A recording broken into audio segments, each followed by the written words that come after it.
Assalamualaikum warahmatullahi wabarakatuh. Azwajumalul kiram. Bismillah walhamdulillah wassalatu wassalamu ala rasulillah Sayyidina Muhammadin ibni abdillah wa ala alihi wa man tabi'udah wa man usra wa ala.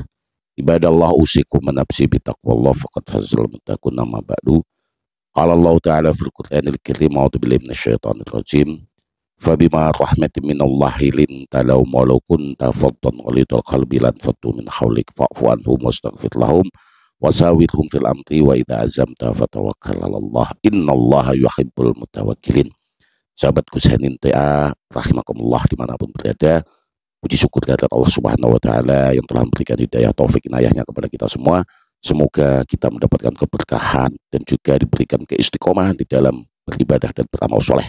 Semoga keluarga kita dijadikan keluarga yang sakinah mawaddah rahmah, anak-anak kita dijadikan anak-anak yang soleh solehat berbakti kepada orang tua, agama dan nusa bangsa.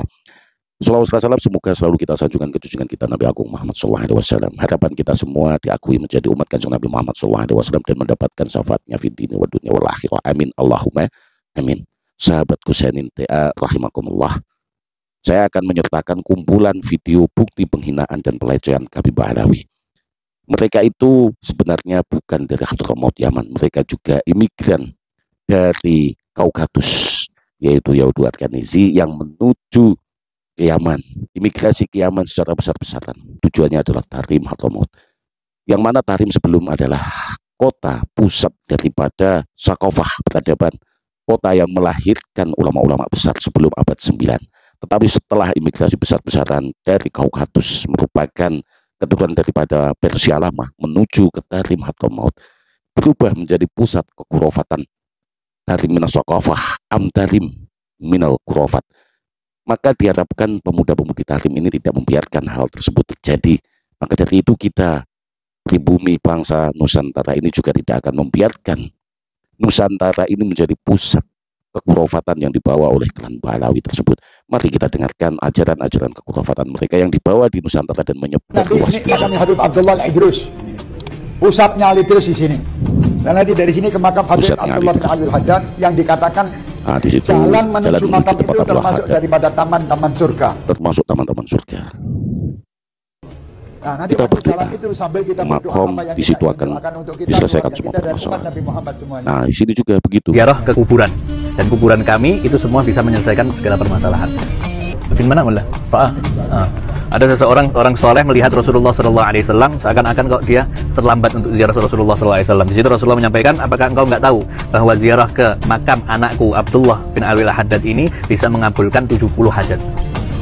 Abdullah bin Alwi Al-Haddad ini dalam kitab Minhajus Nasabin adalah sahsun wahmiyun, khayaliyun, seseorang fiksi. Seseorang yang fiksi belaka dan khayalan ditarim pada makamnya. Maka kita diajak ziarah ke sana agar kita itu semakin terdoktrin dengan ajaran-ajaran mereka, meyakini bahwa itu benar. Kenyataannya di dalam kitab Minhajun Nasabin karya Kiai Jimaduddin Usman Al-Bantani Al-Jawi As-Safi Al-Qadiri, bahwasannya Abdullah bin Alwi ini sahsun wahmiyun. Kita lanjutkan.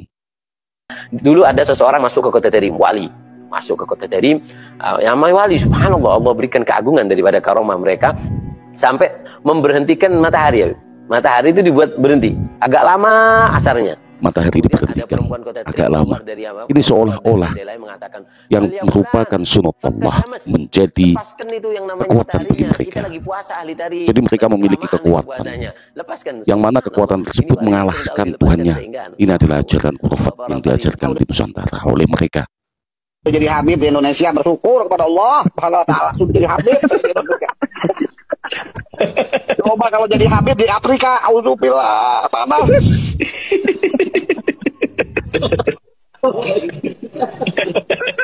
Ana cuman gitu aja bilang alhamdulillah kita jadi Habib nih di Indonesia. Ini Husain Baagil. Husain Baagil ini yang telah melecehkan makam Sunan Bonang, telah melakukan video call dengan teman-temannya bahwasanya menjadi Habib di Indonesia ini suatu keberkahan. Coba kalau menjadi Habib di Afrika, ini melecehkan Bilal bin Rabah. Kalau jadi Habib di Afrika, wallah jadi Bilal bin Rabah. Waktu kakeknya masih bujangan, beliau pernah nolong kakeknya, padahal beliau belum dilahirkan, tapi ruhnya diturunkan oleh Allah Subhanahu wa taala. Salah satu karomat beliau, ruhnya pernah turun ke dunia untuk menolong kakeknya sebelum beliau dilahirkan. Bagaimana cucunya menolong kakeknya, yang mana ketika kakeknya mendapatkan musibah, ruhnya datang ke dunia, diturunkan ke dunia untuk menolong kakeknya. Subhanallah, ini adalah ajaran kekhurafatan yang mereka bawa. Muhammad bin Ali Ba'alawi, maqam beliau sangatlah tinggi sekali sehingga beliau tahaddusan bin ni'mah. Diriwayatkan beliau berkata, ana fil awliya ka Muhammad fil anbiya. Kedudukan saya dengan para wali Allah yang lain seperti kedudukan Nabi Muhammad. Menyamakan kedudukan daripada Faqih Muqaddam dengan Nabi Muhammad SAW. Dan juga mengatakan bahwasannya Muhammad Faqih Muqaddam ini lebih utama daripada Ditanyalah oleh orang sekitarnya, Allah wa'ala bishawab. Faqih Muqaddam atau Syekh Abdul Qadir Jilani. Syekh Abdul Qadir Jilani ashhar min al-faqih fi dunya. Syekh Abdul Qadir Jilani lebih masyhur, lebih terkenal daripada Faqih Muqaddam di dunia. Faqih Muqaddam ashhar min al-Jilani fil barzah. Tapi Faqih Muqaddam lebih terkenal daripada Syekh Abdul Qadir Jilani di alam barzah. Di dalam kitab Minhajun Nasabin adalah sahsun wahmiyun khayaliyun, pribadi fiksi, khayalan belaka. Bagaimana menyandingkan dengan seorang salik, seorang ulama besar, yaitu Syekh Abdul Qadir Al-Jilani. Membantu Al-Imam Syekh Abi Bakar bin Salim. Pembantunya Syekh Abu Bakar bin Salim itu pulang kampung mudik lama nggak ada balik-balik, sampai diisuin di kampung itu diinap. Pembantunya Syekh Abu Bakar bin Salim meninggal udah nggak ada kabar. Ini bocil, nggak ada kabar, udah mati itu orang. Udah lama nggak ada kabar. Datang beberapa masyarakat ke Syekh Abu Bakar bin Salim. Syekh Abu Bakar bin Salim, ente nggak mau nyari pembantu lagi? Lo kenapa emang? Pembantu ente yang lama udah meninggal, udah nggak ada kabar. Apa kata Syekh Abu Bakar bin Salim? Sebentar, beliau diem. Oh enggak, masih hidup. Tanya masyarakat, lo kok bisa Syekh Abu Bakar bin Salim kok masih hidup? Apa kata Syekh Abu Bakar bin Salim? Saya cari di sorga nggak ada. Abu Bakar bin Salim ini pernah masuk surga dan juga neraka di masa masih hidupnya. Nah, ini yang menjadikan ajaran-ajaran seperti ini menyebar di Indonesia. Orang masih hidup kok sudah masuk ke surga atau ke neraka untuk mencari pembantunya. Kurang kerjaan ini. Ajaran seperti ini diajarkan di Nusantara. Saya cari di sorga nggak ada. Kata masyarakat apa? Ya kali di dalam neraka. Coba dicari dulu dalam neraka. Apa kata Syekh Abu Bakar bin Salim? Orang yang melayani keluarga Nabi Muhammad, semua tempatnya di sorga, nggak ada yang di neraka. Nah, kalau ini benar, yang melayani keluarga daripada Kanjeng Nabi Muhammad itu tempatnya di surga. Itu kalau memang benar duriah Kanjeng Nabi Muhammad. Tapi kalau bukan, wah ini sahsun wahmiyun khoyaliyun, pribadi yang fiksi dan khoyaliyah. Bagaimana kita bisa meyakini itu adalah duriah Kanjeng Nabi Muhammad SAW? Mari kita lanjutkan. Dia ngomong bukan orang sekelas kita. Yang bicara Al-Imam Syekh Abi Bakar bin Salim.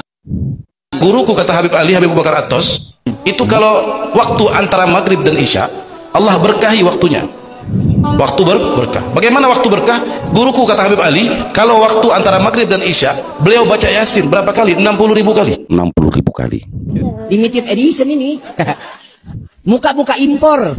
Kalau lo kan muka lokal. Ini yang katanya adalah limited edition, wajahnya Hidung pesek, lalu menghina kita sebagai celengan semar.